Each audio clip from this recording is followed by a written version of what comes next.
Ya, pernyataan Mas Tio Ardianto terkait mantan kepala BPN tertangkap ini seperti apa? Assalamualaikum warahmatullahi wabarakatuh. Saudara-saudara saya dimanapun berada, terutama yang di Kudus, Pati, Muria. Ini karena saya sedang di rumah dan teman-teman wartawan yang ada di Muria Raya hadir untuk ngobrol-ngobrol. Kita telah mendapatkan satu kabar yang luar biasa membahagiakan karena kepala dari lembaga yang berkali-kali kita kritik ditangkap oleh Kejaksaan Agung. Kepala Badan Gizi Nasional, yang akhirnya kalau kepalanya saja sudah maling berarti bukan Badan Gizi tapi Badan Garong Nasional.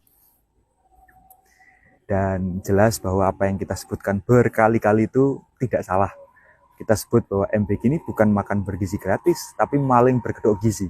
Dan kita bayangkan kalau kepala BGN-nya saja itu korupsi, miliaran per hari bukan mustahil dan justru cenderung terindikasi di bawah pun hal yang serupa terjadi.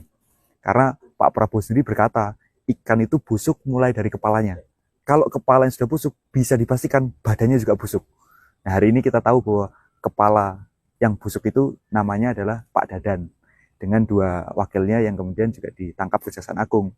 Yang kebetulan kalau sama Pak Sony, salah satu wakil kepala BGN yang ditangkap itu, saya punya pengalaman khusus.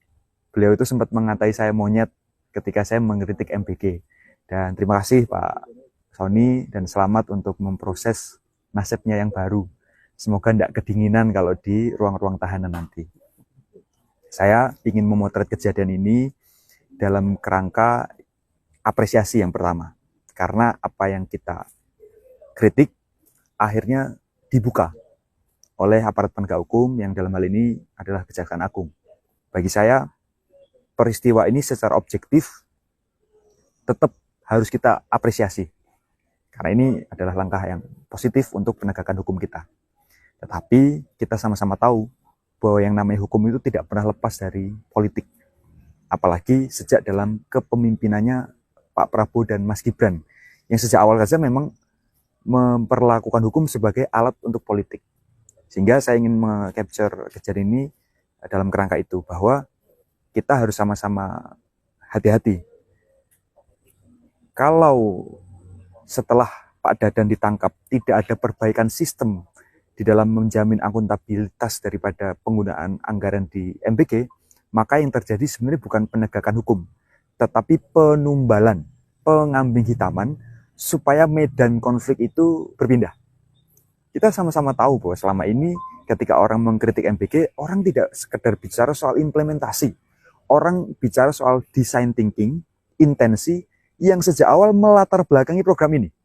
Saya berkali-kali sampaikan bahwa program ini sebenarnya tidak didesain untuk membuat anak-anak yang stunting jadi tidak stunting. Karena sudah terlambat. Stunting itu bisa diatasi ketika usianya sebelum 5 tahun. Kalau orang sudah SD, SMP, SMA, usianya jauh daripada 5 tahun, kalau memang dia kuntet, stunting, ya itu tidak kemudian bisa setinggi Michael Jordan. Itu yang pertama. Yang kedua, kalau ini untuk gizi pun, stunting itu kan angkanya 19%. Kenapa yang dikasih itu targetnya adalah 100%. Ini adalah tanda bahwa sejak awal intensi daripada MBG itu adalah maling berkedok gizi. Sehingga menurut saya penangkapannya Pak Dadan di Kejagung ini bukan karena beliau maling saja, tetapi bahwa pesan dari Presiden kepada Pak Dadan bahwa malingmu kurang canggih. Maka diganti oleh Bu Nani yang mungkin cara malingnya akan lebih canggih. Nah, Bu Nani sendiri kan sempat sampaikan ke saya waktu itu ketika saya ngetik maling berkedok gizi, beliau sampaikan bahwa ada ketua BEM yang menyampaikan MBG itu maling berkedok gizi. Tapi saya tunggu-tunggu kok malingnya tidak ketangkep-ketangkep. Saya berharap malingnya segera ketangkap. Begitu kata Bu Nani waktu itu. Di sekitar bulan Mei kalau tidak salah. Setelah Pak Dadan ditangkap dan kemudian Bu Nani jadi kepala BGN, saya jadi tahu kenapa Bu Nani kok sejak itu pengen malingnya ketangkep. Mungkin supaya beliau yang jadi kepala malingnya. Nah, kita sama-sama ingin bilang bahwa kalau sistemnya tidak diubah, kalau peserta atau penerima manfaat itu masih tidak tertarget, maka MBG sampai kapanpun ada maling berkedok gizi. Yang berpindah dan berubah hanya aktornya.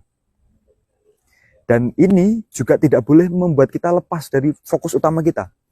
Bahwa yang paling utama bersalah bukan Dadan, tapi Prabowo Subianto. Dadan itu sejak kapan jadi pejabat? Beliau sejak kapan punya kekuasaan? Baru-baru ini. Dalam psikologi politik, tidak mungkin orang yang baru punya kekuasaan punya cukup keberanian untuk korupsi setiap hari miliaran. Kita bayangkan kalau sudah lebih dari 500 hari MBG itu berjalan, hampir 2 tahun ini, maka 1,5 triliun sendiri uang yang dikorupsi oleh Dadan ini. Mungkinkah, pertanyaan untuk kita semua, mungkinkah Pak Dadan itu melakukan itu atas inisiatifnya sendiri, atas kemauannya sendiri, dan tanpa ada jaminan dari seseorang, entah kekuatan apa itu, bahwa kamu akan aman? Atau jangan-jangan tidak hanya soal jaminan, tapi justru perintah. Nah, ini yang saya ingin sampaikan ke aparat penegak hukum, bahwa jangan ragu-ragu untuk menegakkan hukum. Kalaupun pada akhirnya presiden yang harus ditangkap oleh Kejaksaan Agung, tangkaplah itu. Karena korupsi saya kira bisa terjadi oleh siapapun. Dan kepala BKN tidak mungkin sendirian. Pasti ada kekuatan politik di atasnya yang menghendaki semua ini terjadi. Dan Pak Dadan ditangkap bukan karena korupsi saja, tapi karena korupsinya kurang pinter. Jadi kita tunggu. Yang nyuruh itu ketangkep setelah ini. Kita doakan semoga aparat penegak hukum kita punya cukup keberanian untuk melawan monster itu. Ada lagi?